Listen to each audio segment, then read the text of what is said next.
Le Saint-Esprit est parmi nous. Il est parmi nous. Il est parmi nous. Il est parmi nous. Le Saint-Esprit est parmi nous. Il est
Saint-Esprit de Dieu,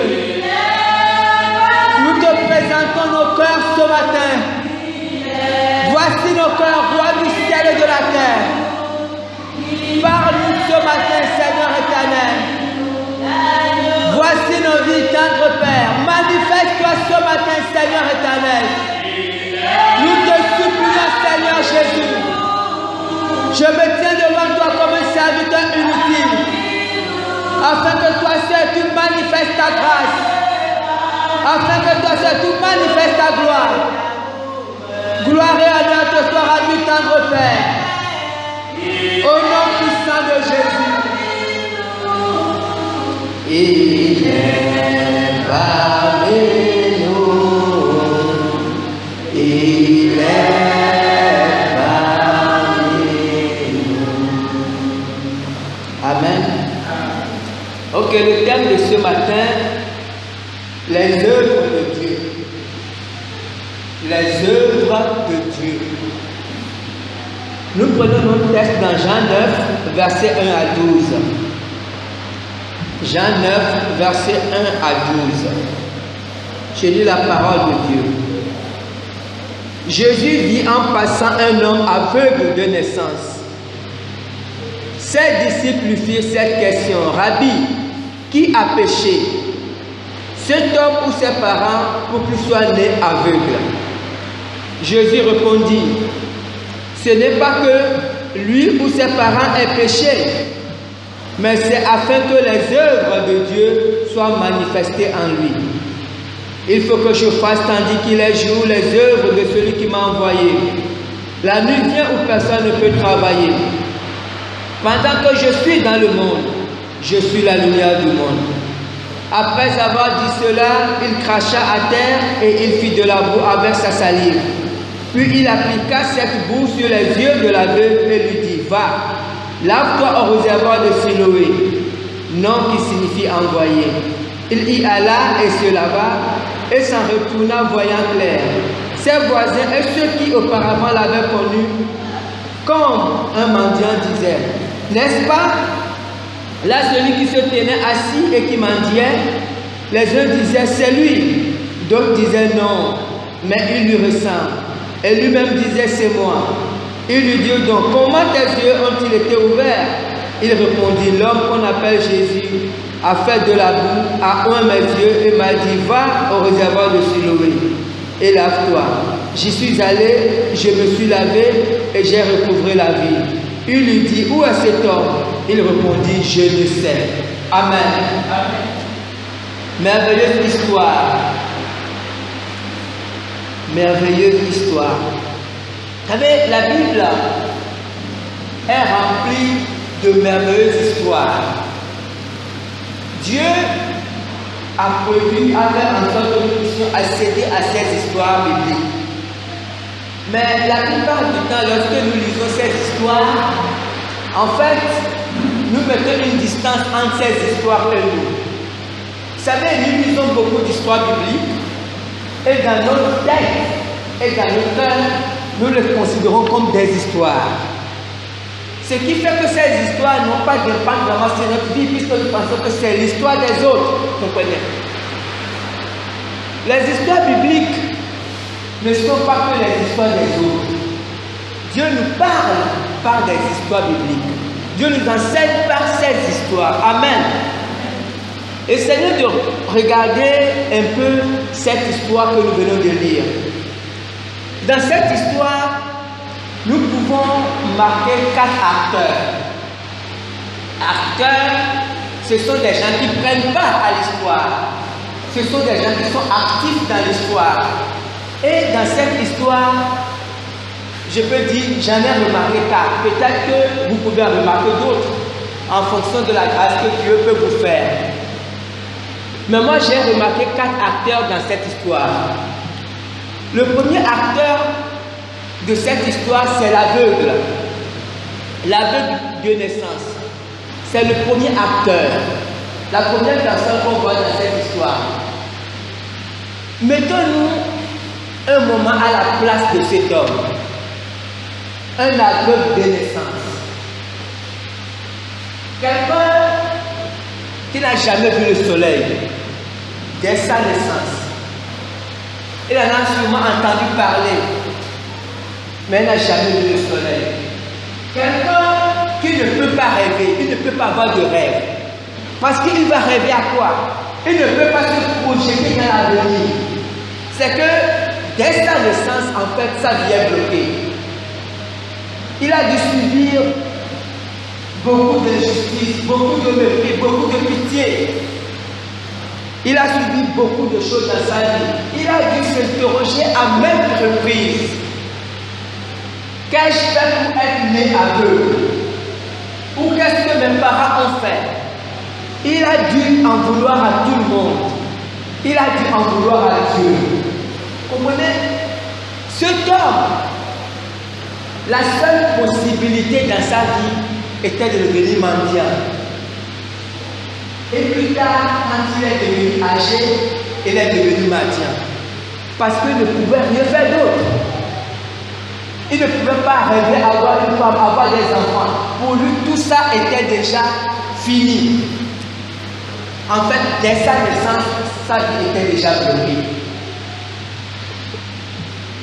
Je ne sais pas s'il nous est possible d'imaginer une situation aussi difficile dans la vie d'un enfant d'abord et dans la vie d'un homme qu'il est devenu.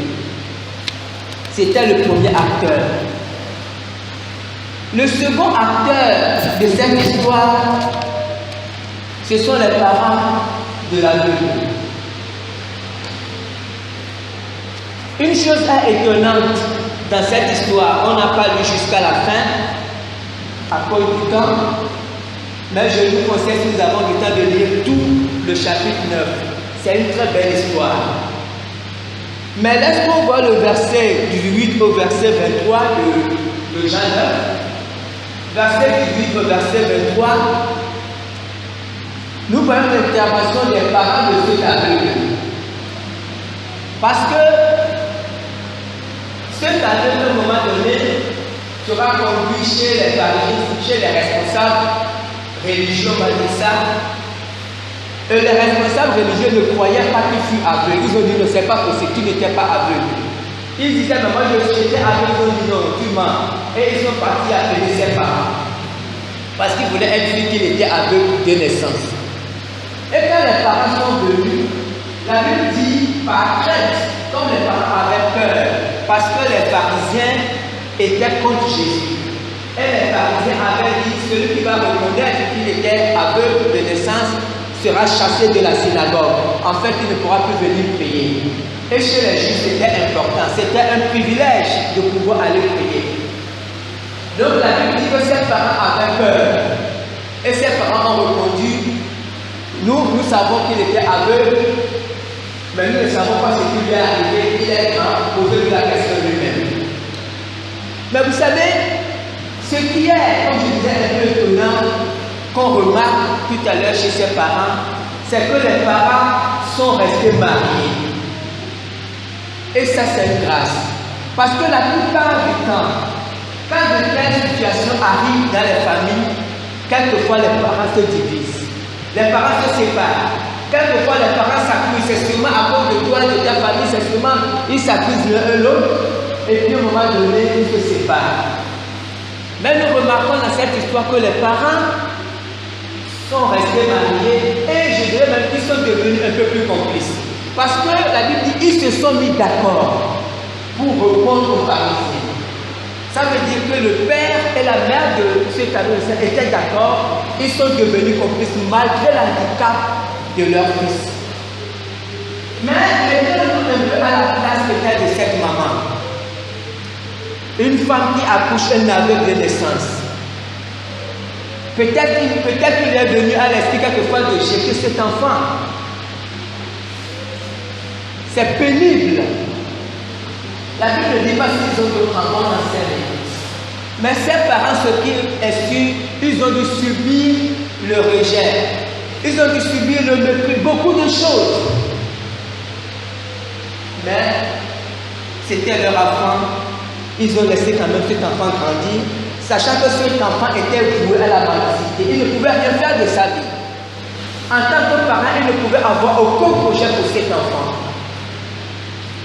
Ça, c'était le second acteur. On a un troisième acteur dans cette histoire. Troisième acteur, c'est l'opinion publique, ce sont les autres. Les regards des autres. Les autres sont prompts à s'intéresser à la vie de Dieu. Les autres sont pressés de s'intéresser à ce qui ne leur regarde pas.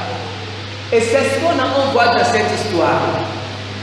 Et ici, l'opinion publique est représentée par les apôtres. Parce que les apôtres ont posé cette question à Jésus. Mais pour que les apôtres posent cette question à Jésus, en réalité, ça veut dire que c'est une question qui taraude dans la tête de plusieurs personnes. Tous les Juifs le reconnaissaient que c'était l'aveugle de naissance qui mendiait à la porte du temple. Et beaucoup sûrement se posaient beaucoup de questions. Pourquoi est-il né aveugle? Parce qu'à cette époque, chez les Juifs, en réalité, tout se vivait dans le physique. Tout se vivait dans le physique. Je vais vous expliquer. C'était l'époque de la loi. Et à cette époque, les Juifs, ils faisaient des sacrifices pour la réduction de leurs péchés. Les bénédictions étaient physiques pour la plupart, Dieu les bénissait physiquement. Le péché était représenté par la lèpre, qui était une maladie physique. Et ceux qui péchaient vivaient des problèmes dans la chair, physiquement. Ce qui fait qu'à cette époque, à l'époque des Juifs, avant la mort de Jésus, quand une famille avait un problème, les gens disaient que c'était sûrement à cause du péché. Et il se trouvait que la plupart du temps, c'était vrai. Parce que Deutéronome 28 nous dit, quand on lit, Dieu a dit, voici les bénédictions, mais aussi voici les malédictions. Ce qui fait qu'on vivait les choses physiquement. Et on pouvait savoir qui est béni, qui était en phase avec Dieu à cause des bénédictions et qui n'était pas en phase avec Dieu. C'était comme ça. Comprenez? Donc, le fait que cette femme ait accouché d'un bébé avec connaissance intriguait beaucoup de gens. Les gens voulaient comprendre, sûrement parce que quand les gens les voyaient, leur vie, apparemment c'était des gens bien, comme on dit souvent. Apparemment c'était des gens qui n'avaient pas de problème. Donc les gens voulaient comprendre pourquoi ont-ils fait un aveu de naissance. Et les disciples, peut-être dépassés par ces interrogations, ont lui posé la question, Seigneur. Mais Jésus, mais pourquoi cet homme est aveugle? Est-ce à cause de ses parents ou c'est à cause de lui-même? Et le Seigneur a dit non. Et c'est là où on va voir le quatrième acteur. Le quatrième acteur, c'est Dieu. Représenté ici par Jésus-Christ. En fait, Dieu est acteur dans tout ce qui se passe dans notre vie. Dieu est un acteur, mais c'est un acteur silencieux la plupart du temps. Ici, Dieu représenté par Jésus a dit aux disciples que non, ce n'est pas que cet homme ait péché, ou ce n'est même pas que ses parents aient péché, mais c'est seulement cet homme est né aveugle seulement à cause des œuvres de Dieu dans sa vie. Seulement pour que le plan de Dieu s'accomplisse dans sa vie. Seulement pour que Dieu puisse l'utiliser comme instrument. Seulement pour ce seul objectif. Cet homme est né aveugle. Cet homme a souffert l'ignominie, le rejet, le mépris, tout ce que vous pouvez imaginer. Ses parents ont souffert beaucoup de choses et Dieu était présent. Parce que Dieu était témoin de tout ce que cette famille vivait. Mais Dieu n'a pas réagi à cause des œuvres de Dieu dans sa vie. Vous savez, peut-être que c'est le plus grand problème que nous avons en tant qu'humains. Et c'est vraiment nous ne sommes que des humains. Il y a des choses qui sont très importantes pour nous. Ces choses sont aussi importantes pour Dieu, c'est vrai. Mais chez Dieu, ce qui n'a pas de prix, c'est l'âme. L'âme est inestimable chez Dieu. Jésus a dit, qu'est-ce que l'homme donnerait en échange de son âme? Parce qu'en réalité, on ne peut rien donner pour son âme. La seule chose qui puisse racheter notre âme, c'est le sang de Jésus. Et l'œuvre de Dieu, c'est le projet de Dieu dans la vie d'un homme, pour la vie de cet homme, mais aussi pour la vie de plusieurs autres personnes. C'est souvent ce qu'on ne comprend pas, c'est souvent ce qu'on ne perçoit pas. Quand Dieu fait quelque chose dans la vie d'un homme, c'est pour le bénéfice de l'âme de cette personne, mais c'est aussi pour le bénéfice de plusieurs autres personnes. Parce que Dieu ne se concentre jamais sur une personne. Et c'est très important. Et ici, si on voit la vie de cet aveugle de naissance, à cause de l'œuvre de Dieu dans sa vie, lui, il est né aveugle de naissance. Il a passé une grande partie de sa vie dans l'obscurité totale. Aucun rêve, aucun projet. Jusqu'à la vie, il ne dit pas l'âge qu'il avait quand il a été guéri. Nous n'en savons rien. Mais pendant toutes ces années, il a vécu dans l'obscurité totale à cause des projets de Dieu pour sa vie. Mais quand il a rencontré Jésus, quand vous lisez Jean 9, c'est extraordinaire. Cet homme, on se rend compte que non seulement il a été guéri physiquement, mais il a été aussi guéri spirituellement. Parce que cet homme qui est aveugle de naissance, mendiant de son état, quand il était devant les pharisiens qui étaient les chefs du peuple, quand ces gens l'interrogeaient, il leur répondait avec véhémence, il leur répondait avec courage.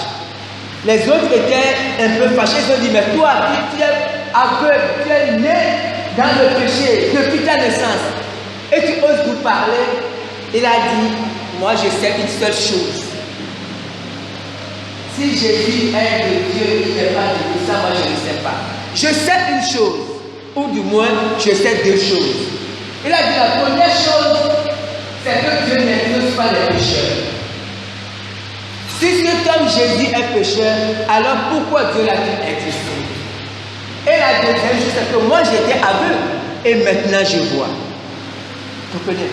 Et la vie de cet homme a été transformée. Une grande bénédiction. Mais par la vie de cet homme, beaucoup ont été transformés. Et la vie de cet homme continue à nous enseigner aujourd'hui. C'est ça l'œuvre de Dieu. Parce que lorsque Dieu fait quelque chose dans nos vies, c'est pour faire de nous une source de bénédiction. La première chose, c'est nous-mêmes. Tôt ou tard, nous allons récolter les fruits de ce que nous avons semé, ou du moins de ce que Dieu sème dans notre vie. Parce que Dieu sème des choses dans notre vie. Même si cela paraît pénible, même si cela paraît difficile, Dieu sème des choses dans notre vie. Et tôt ou tard, ce que Dieu sème va germer. Mais quand cela germera, ce sera à notre bénéfice. Ce sera au bénéfice de notre famille. Mais ce sera aussi au bénéfice pour des milliers de personnes. Lisons Genèse 50, versets 19 à 21. Genèse 50, versets 19 à 21. C'est Joseph qui parle. Joseph leur dit, soyez sans crainte, car suis-je à la place de Dieu? Vous aviez médité de me faire du mal. Dieu l'a changé en bien pour accomplir ce qui arrive aujourd'hui, pour sauver la vie à un peuple nombreux. Soyez donc sans crainte. Je vous entretiendrai, vous et vos enfants, et il les consola en parlant à leur cœur. Amen. Qu'est-ce qui se passe ici dans l'histoire de Joseph? Vous savez, ici, ce qui se passe dans ce que nous avons lu, dans la portion que nous avons lue, Joseph était le 11e fils de Jacob. Joseph était le fils de sa femme préférée, Rachel.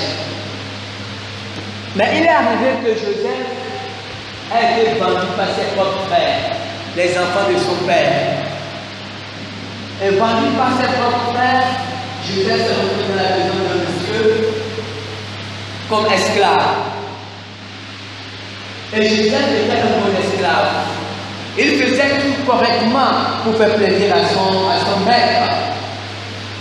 Mais heureusement ou malheureusement pour lui, ça dépend de quel côté on se met, la femme de cet homme s'est éprise de lui. La femme de cet homme voulait sortir avec lui. Joseph a dit non, je ne peux pas faire ça. Je ne peux pas pécher contre Dieu. Et comme Joseph a refusé cette femme était fâchée. Quand son mari est arrivé, elle lui a raconté des mensonges. On a pris Joseph, on l'a jeté en prison. Et Joseph s'est retrouvé en prison injustement. Et vous savez, quand toutes ces choses se passaient, comme je l'ai dit tantôt, Dieu était là. Parce que Dieu est toujours présent. Dieu est toujours acteur de tout ce qui se passe. Dieu a laissé Joseph d'abord être vendu par ses frères Injustement, Dieu aurait pu agir. Dieu a laissé Joseph à son sort. Joseph ne voulait pas tomber dans le péché. Et à cause de cela, il a été jeté en prison. Dieu aurait pu réagir. Dieu n'a rien fait. Et Joseph s'est retrouvé en prison. Et il a fait pratiquement 11 ans ou 12 ans en prison. Injustement. Et Dieu était à cœur. Et Dieu, on avait l'impression que Dieu laissait faire. Mais en réalité, Dieu permettait ces choses à cause de ces œuvres dans la vie de Jésus. Et Joseph a passé ces moments difficiles. Un jour, le roi Pharaon a fait un rêve. Il a fait un rêve étrange. On va dire quoi? Un rêve bizarre. En fait, il avait fait 2 rêves. Et Pharaon, comme il a fait ses rêves, il savait que ces rêves avaient une signification et il voulait connaître la signification du rêve. Mais il n'y avait personne pour lui expliquer les rêves et il était fâché. Et il voulait vraiment tuer tous ces astrologues, les gens qui lui interprétaient les rêves. À un moment donné, un de ses gardes, un de ses serviteurs s'est souvenu parce qu'il était en prison avec Joseph. Il s'est souvenu, quand j'étais en prison, il y avait un prisonnier là-bas qui avait cette faculté d'interpréter les rêves. Donc on a pris Joseph, on l'a lavé, on l'a bien habillé, on l'a amené chez le roi, chez Pharaon. Et Joseph, effectivement, a pu interpréter les rêves à Pharaon. Et quand Joseph a interprété ses rêves à Pharaon, Pharaon était content. Et Pharaon a pris Joseph, il a dit à partir d'aujourd'hui, tu deviens premier ministre. Après moi, c'est toi qui commandes l'Égypte. Et c'est ce qui est arrivé. Et Joseph est devenu premier ministre. Mais vous savez, quand Joseph était vendu par ses frères, quand Joseph était dans la maison de Potiphar, quand Joseph était en prison, même dans ses rêves les plus fous, si quelqu'un lui avait dit que tu seras premier ministre, il ne peut jamais y croire. Et de quoi tu seras premier ministre dans un pays étranger? Quelle folie! Quelle folie! Et Joseph, homme de Dieu, parce qu'il était un homme de Dieu, il comprenait ces choses. Il essayait de comprendre. Quand il vivait les difficultés, il essayait de comprendre. Qu'est-ce qui se passe, Seigneur? Qu'est-ce qui se passe? Et quand il est devenu premier ministre, quand il a gouverné l'Égypte, Dieu a permis que sa famille revienne vers lui. Son père Jacob, il croyait qu'il était mort. Ses frères, ils sont revenus vers lui. Et Joseph prenait soin d'eux. Il avait oublié que ce sont eux qui l'avaient vendu. Et Joseph prenait soin d'eux. Mais quelque chose est arrivé. Il est arrivé que leur père est mort. Leur père Jacob est mort. Et comme leur père est mort, ses frères avaient peur. Ils se disaient que Joseph nous entretenait, prenait soin de nous à cause de notre père. Parce que tant que notre père vivait, il ne pouvait pas se venger de nous. Mais maintenant que notre père est mort, maintenant que papa est mort, c'est sûr qu'il va vouloir se venger. Donc ils se sont mis en comité. Ils sont partis voir Joseph. Ils lui ont dit, voici, ton père avant de mourir a dit ceci. Ton père a dit, pardonne à tes frères. C'est vrai qu'ils ont péché pour toi, mais pardonne-leur. Et la Bible dit que quand ils ont dit ces paroles à Joseph, Joseph avait le cœur brisé. Joseph avait les larmes aux yeux. Pourquoi il avait les larmes aux yeux? Parce qu'il avait compris. Il avait compris toutes ses souffrances. Il savait que ces souffrances ne venaient pas de ses frères. Il savait qu'en tant qu'homme de Dieu, en tant qu'enfant de Dieu, aucun homme, aucun frère, aucun parent n'avait le pouvoir de faire quoi que ce soit dans sa vie sans la permission de Dieu. Il avait compris que si ses frères l'ont vendu ou ont pu le vendre, c'est parce que Dieu l'avait voulu. Il avait compris que s'il s'est retrouvé chez Potiphar, c'est parce que Dieu l'avait voulu. Et que s'il s'est retrouvé en prison injustement, c'est parce que Dieu l'avait voulu. Et il a dit à ses frères, non, vous n'avez rien compris. Ce n'est pas vous qui m'avez vendu, mais c'est Dieu. Et Dieu m'a vendu pourquoi? Pour aujourd'hui. Parce qu'aujourd'hui, il fallait quelqu'un pour sauver ce grand peuple. Mais si je n'étais pas vendu, qu'est-ce qu'on aurait fait quand il y avait la famille? Parce que ce n'est qu'en Égypte qu'il y avait la nourriture. Et c'est Joseph qui gérait la nourriture. Mais si je n'étais pas vendu, comprenez, c'est ça un homme de Dieu. Un homme de Dieu essaie de comprendre les événements. Un homme ne subit pas les événements. C'est vrai. David a dit quoi? Le malheur atteint tout, souvent le juste, mais l'Éternel l'en délivre toujours. Toujours. Pourquoi? Parce qu'un homme de Dieu, une femme de Dieu, des choses peuvent arriver. Mais quand les événements viennent dans ta vie, c'est aucun événement dans la vie négatif. Dieu ne permettra pas que, même quand tu marches, et que peut-être ton orgueil colle un caillou, si cela est arrivé, c'est que Dieu l'a permis. Mais Dieu ne permet rien dans notre vie juste pour s'amuser, non. Jamais, comprenez. Et c'est ce que Jésus explique ici. Jésus a dit non. Cet homme est né aveugle, c'est vrai. Il a souffert pendant toute sa vie, c'est vrai. Il n'avait plus de rêve, plus d'avenir, c'est vrai. Ses parents ont passé beaucoup de nuits en pleurant, c'est vrai. Mais toutes ces choses sont arrivées à cause de mon œuvre dans sa vie, afin qu'il devienne une source de bénédiction pour lui-même, pour sa famille et pour tous ceux qui le verront. Parce que dorénavant, quand les gens verront ce homme, ils diront, mais ce n'est pas celui qui était aveugle. Et il avait dit non, c'est moi. Parce qu'il le déclare fièrement. Il dit non, c'est moi qui étais mendiant. Mais voici ce qui est arrivé dans ma vie. C'est pour ça qu'il était né aveugle. Afin que les œuvres de Dieu s'accomplissent dans sa vie. Vous savez, nous devons, en tant qu'homme de Dieu, en tant que femme de Dieu, connaître notre valeur. Nous avons une si grande valeur, si seulement nous le savons. Si seulement nous en sommes conscients. Écoutez, notre valeur ne dépend pas de notre beauté, que nous soyons beaux, belles, que nous soyons nés dans une grande famille, que nous soyons riches. Toutes ces choses n'ont aucune espèce de valeur. Notre valeur est parce que nous sommes enfants de Dieu. Nous sommes enfants de Dieu.